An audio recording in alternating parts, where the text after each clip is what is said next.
I come from a huge family. My mom is one of 15 children. My grandfather is one of 12 children. And I am one of dozens and dozens of grandchildren. However you want to look at it, I'm from a huge family. I also happen to be from Wilkes County, and I grew up in a community that was small and poor and rural, where less than 50% of my family actually graduated from high school, where I am the first person in my family to go to college. Thank you. For many years, my family is all that I knew. They were my caretakers, they were my playmates, they were my best friends, they were the opposing team, they were my Sunday school teachers and preachers and deacons in my church. That's me on the left with 2 cousins and 2 aunts. I spent my formative years in this church, a tiny independent missionary Baptist church, where my family founded in the 1800s and where what I called home. Sundays and Wednesdays were spent there learning about the love of my Creator God, and where I learned the handbook of how to be a better person. I dedicated my life to God and got baptized in the river like so many before me. I wouldn't question their teachings until later, where I would spend hours with my preachers and teachers arguing that God's love was bigger than anything they had ever taught me.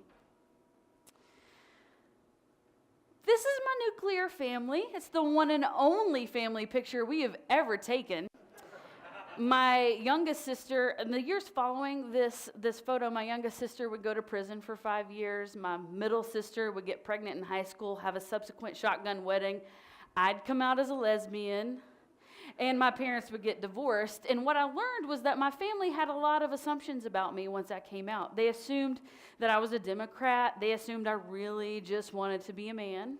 They assumed I was pro-choice. And of course, they assumed I was no longer Christian, because in my church, homosexuality was an abomination to God.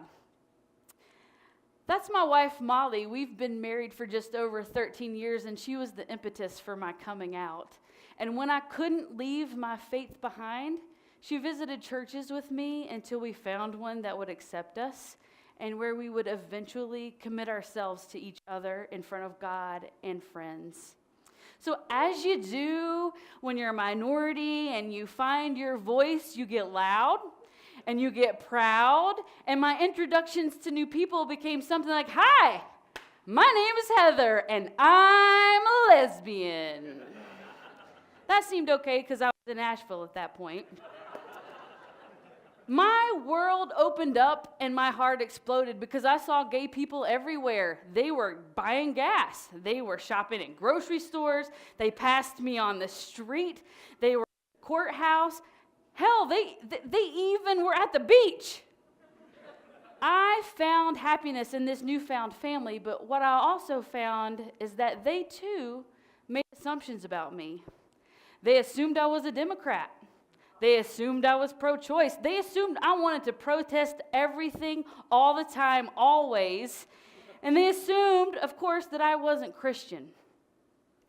I found myself surrounded by people having conversations about these judgmental idiots who believed in some white Jesus in the clouds come to save them from all the woes of the world, who called them for some greater purpose. But I understood because my queer friends, they'd been hurt by the church, or they'd been hurt by family citing church doctrine, and a few of us had actually been protested by the fine folks of Westboro Baptist Church. But regardless of the side that you were on, it became clear to me that gay equaled not Christian, ever. And so I found myself for the second time in my life having to come out. This time as Christian.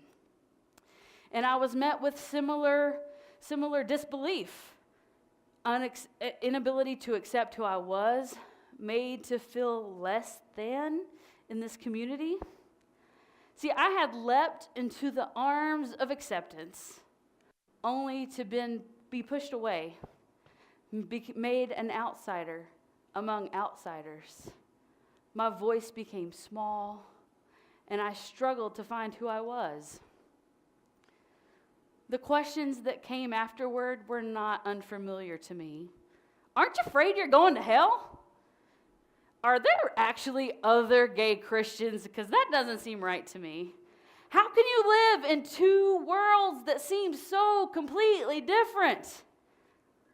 But the thing was that no matter what was happening in my life, whether I was being kicked out of my Christian group because I came out, or if my family refused to touch me or acknowledge my existence because I was gay, or if I was getting fired from jobs because they found out I was gay, or if my gay and lesbian friends were laughing at me because I couldn't see the real truth, God was always there, unchanging, ready to hold me close, ready to listen to my hurt, ready to offer me grace when the things of this world became too heavy,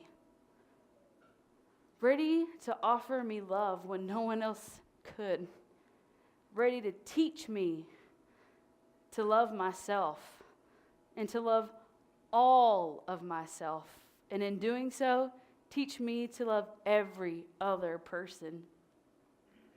In this messed up, broken down, fearful world that we live in. This is my family. This is who I am. And though they struggle to understand it, and maybe you struggle to understand it now, my God teaches me to love them. All of them without question. There is no I love you, but. So as you do, when you're a minority among minorities and you find your voice, you begin. Hello, my name is Heather, and I'm a Christian lesbian.